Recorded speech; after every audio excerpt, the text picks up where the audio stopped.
Yeah, some breaking news to bring you regarding Anthony Joshua. He's been involved in a serious car crash in Nigeria. Now, Reuters news agency say he suffered minor injuries, but 2 people have died in the incident. But Anthony A.J. Joshua has been involved in a deadly car crash, unaliving 2 passengers. So one passed away on the scene instantly, and the other, from my understanding now, has passed.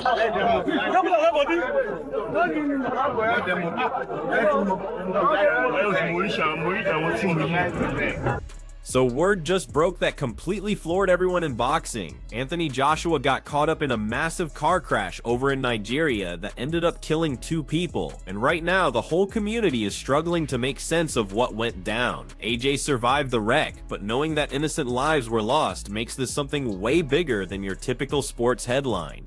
Minor injuries. There were images of Anthony Joshua enjoying his vacation in Nigeria with his friends and everything. Yeah, he has his shirt off and everything because, you know, he's in Africa. It's warm out there. He was just enjoying his time. And unfortunately, there was a car crash. What happened is absolutely heartbreaking. Joshua's vehicle crashed straight into a parked truck and 2 people died on the spot. AJ escaped with what they're calling non-fatal injuries. But when you're talking about lost lives, everything else becomes secondary. We do not know the circumstances of the accident. However, 2 cars collided and 2 individuals were pronounced dead on the scene. Anthony Joshua has injuries, but at this point, have not been reported to have been lethal. This is when the entire boxing scene went silent. Eddie Hearn played it smart by not speculating too early, which shows you just how grave the situation really was. Breaking news says Anthony Joshua got transported to emergency care for treatment and observation. The second this story hit the internet, reactions started pouring in from every corner. Supporters, athletes, commentators, you name it. First reports indicate AJ avoided anything catastrophic, but a collision this severe with multiple fatalities puts a whole different weight on everything. But again, I don't know, so I don't want to say that, but I'm hoping that some of the news we're hearing that he, it doesn't look like he has any major injuries is true, and that would be fantastic, and obviously be a very lucky boy. Joe Rogan weighed in with his perspective and sparked heated discussions all over social media, because naturally that's what happens when real tragedy collides with public opinion. His comments spread like wildfire, with people dissecting every word while still trying to wrap their heads around the crash details. We're not dealing with some minor collision here. Anthony Joshua receiving urgent medical attention following an impact that claimed 2 lives has the boxing world completely stunned. While arguments break out and feelings run high across every platform, the real focus should be on AJ's healing process and the families facing unthinkable grief. I mean, that's bonkers. Thank God he didn't have a seatbelt on. I never say that. Thank God he didn't have a fucking seatbelt on, because if he did, there's no way. He would be dead. The situation turned deeply personal in an instant. Anthony Joshua's vehicle slammed into that stopped truck with crushing impact. 2 lives ended right there on the scene. AJ wound up hospitalized with injuries they're labeling as non-critical. The story blew up on every social network, leaving supporters in the whole boxing universe scrambling to process just how severe this really got. I realized that I was working away from home.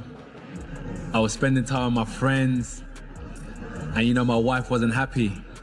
So I had to kind of look at the decisions I was making, and I had to come back home to boxing, and I had to sacrifice, I had to take a look at my life, make necessary changes to put my love back. Emergency responders and hospital staff have now confirmed exactly what took place. Joshua's SUV collided with a stationary truck, resulting in 2 immediate fatalities. AJ received emergency transport for what medical professionals are calling moderate injuries, but the crash images and videos circulating online have left fans disturbed across the globe. What everyone's witnessing serves as a brutal wake-up call that disasters can become fatal within moments, even involving someone accustomed to high-pressure environments. Police that there was an accident at 9:30 AM local time, 8:30 our time, involving 2 vehicles in which 2 people have died, and Anthony Joshua has received minor injuries and he's been taken to hospital. So eyewitnesses say Joshua was in a Lexus SUV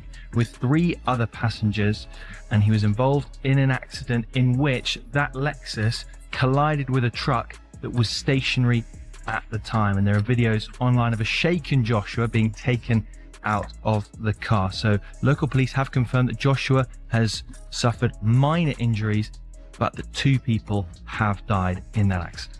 Eddie Hearn's statement highlights the genuine human side that disappears among all the breaking news coverage. When tragedy strikes like this, nobody's concerned about scheduled matches or title opportunities. Everything centers on ensuring everyone receives proper medical attention and emotional support they require. Anthony Joshua being hospitalized, while 2 individuals lost their lives, has his entire team concentrating purely on immediate healthcare and assisting the grieving families, which demonstrates exactly how critical this whole ordeal truly is. You be there for them and the family, anything they need. You know, sometimes when someone is a star, they have a lot of things in their life taken care of for them.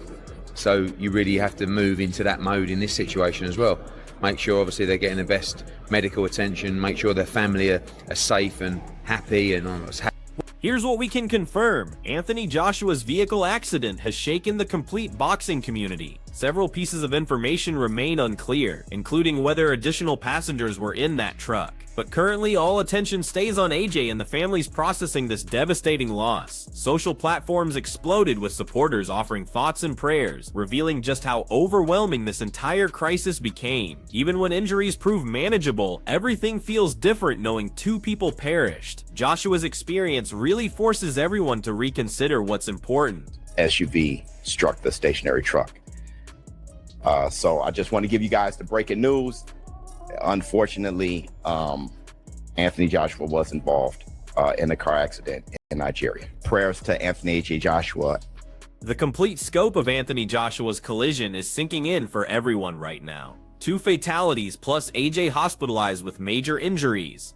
Footage making the rounds shows a visibly shaken Joshua receiving help from his vehicle, really highlighting how brutal this crash actually was. Supporters and analysts are all struggling to comprehend the loss, with everyone concentrating on medical recovery and healing, along with the broader human toll of this devastating incident.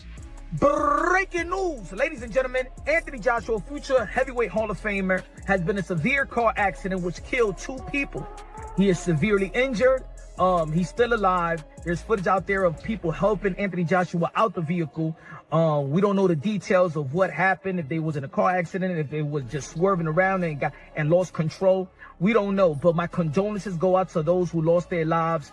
Hopefully it was just, man, a terrible accident. And also, hopefully Anthony Joshua seeks the medical attention that he needs. You know, check the everything, the head, the scan everything, x-ray, MRI, because we don't know if that could be internal bleeding as well. You know, adrenaline is pumping and you may feel like you're not okay, but you got to check everything. But hopefully he heals well and Godspeed. And again, my condolences go out to those that lost their lives. This really shows the human suffering underneath everything else. Joshua lives through it, but 2 innocent people die immediately. The emotional message really highlights the personal reality beyond the sports coverage, proving to everyone that this reaches much further than boxing updates. Social networks have been overwhelmed with fans offering prayers and condolences, displaying the global shock and concern for AJ plus the victims' loved ones. Anthony Joshua injured in car accident. 2 people who I believe were with Anthony Joshua were friends of his have tragically passed away. Before I carry on reading the article, the 2 people who have tragically passed, my condolences is all I can say to their friends and families. We'll definitely offer up some prayers for them. Tony Bello explains just how narrowly things avoided being catastrophic for Anthony Joshua. AJ pulled through with wounds, but the psychological impact of the collision has left him and everyone observing profoundly shaken. The fact that he appeared traumatized upon arrival really demonstrates how devastating this wreck was. Bello's observations point to the type of resilience and determination required to survive something this dangerous. He could get seriously hurt. I don't believe Josh would have. I believe Josh might have some compassion in him. Frank Warren's statement provides some understanding amid all the chaos following Anthony Joshua's crash. Despite the collision being severe, his management is already considering a preparation bout, likely before a huge confrontation with Tyson Fury later this year. This shows thoughtful long-range planning, allowing Joshua the recovery time he needs both physically and emotionally, while maintaining his career momentum. From a commercial standpoint, scheduling a return fight becomes critical for testing his ring readiness and restoring confidence post-accident. Warren's calculated method also reassures fans that Joshua's management handles both rehabilitation and professional growth, displaying the expertise in top-tier boxing. Even following tragedy, the sport continues moving, and Joshua's path back to championship-level competition gets carefully coordinated. You have a warm-up fight, but I don't if this fight happens, which I believe it will, if it does happen, it will be sometime in late summer. So Tyson, that's another sort of what's at the moment, it's another 7 months away. So he'll certainly have a fight in between, I think.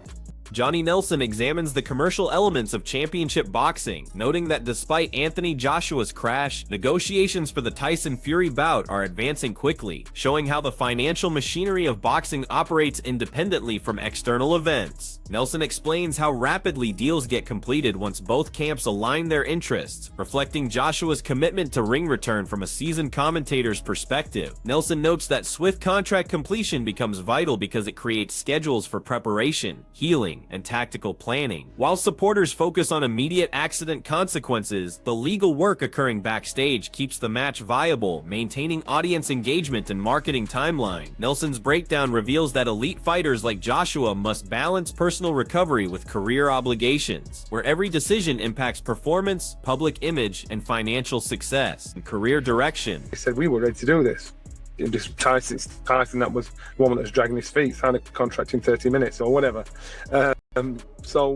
So unless I hear it from... Duke McKenzie stresses the continued buzz surrounding a potential Joshua Fury matchup, despite AJ's recent accident. From an industry perspective, the fight remains massive, because both competitors represent the pinnacle of heavyweight boxing. McKenzie notes that while current events may have temporarily diverted focus, the brands Joshua and Fury still generate worldwide attention. For Joshua, the incident adds another narrative layer about overcoming adversity and returning stronger. Industry experts see this as a unique challenge, balancing physical rehabilitation with the mental demands of facing one of the division's most skilled and experienced competitors. The anticipation builds because this match transcends championships, involving legacy, commercial appeal, and fan loyalty. McKenzie's perspective frames the contest as a defining moment for both fighters, sustaining boxing's heavyweight narrative despite personal obstacles. Simon Jordan provides an industry assessment of both fighters' current standing and public perception. Fury's outspoken nature sometimes eclipses his achievements, but Jordan emphasizes his resilience and recovery ability, traits that Joshua must equal in competition. Following his recent crash, AJ's standing as an inspirational figure and accomplished heavyweight remains intact.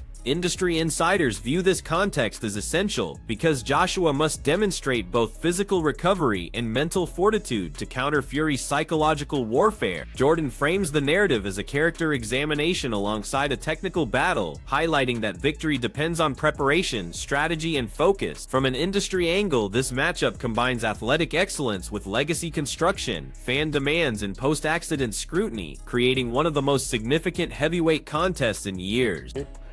It's a fight that interests everybody, isn't it? Because it's still a massive fight. They are still the two biggest names in world boxing. I don't care what anybody says. Tyson Fury and Anthony Joshua are still the two biggest names in world heavyweight boxing. Carl Frosch delivers a practical evaluation of Anthony Joshua's professional future following the recent crash. From an insider's view, the Fury bout represents both danger and opportunity, a chance for major earnings while testing physical readiness after a near-fatal incident. Frosch implies that Joshua likely won't pursue additional world championships, recognizing the commercial reality of elite boxing, where financial factors frequently determine career decisions. His analysis shows the delicate balance between legacy building and peak-level performance. For Joshua, this contest represents a pivotal test, demonstrating his preparedness, durability, and ability to perform at the highest standard after personal trauma. Frosch's analysis presents the fight as a blend of athletic skill and strategic career planning, proving that boxing decisions extend well beyond competition. Anthony Joshua's recent crash stunned the boxing community, but now everyone's attention turns to his recovery and ring comeback, with a warm-up bout scheduled before the epic clash with Tyson Fury approaching. AJ's determination and preparation will define his career's next chapter. Supporters globally are watching closely, weighing his physical comeback against the significance of legacy and financial possibilities. What's your opinion? Can Joshua overcome this challenge and reclaim his status, or will Fury hold the edge? Share your opinions below with your forecasts, and remember to like and subscribe for all the latest news on AJ's comeback journey. Tyson Fury's mouth drags it back into the gutter at times, but I also think that some of his achievements have been quite remarkable. And he's come back and won fights and achieved things at times that I didn't think he could. Anthony Joshua, on the whole, has been a force for good. I think boxing has always been in the public's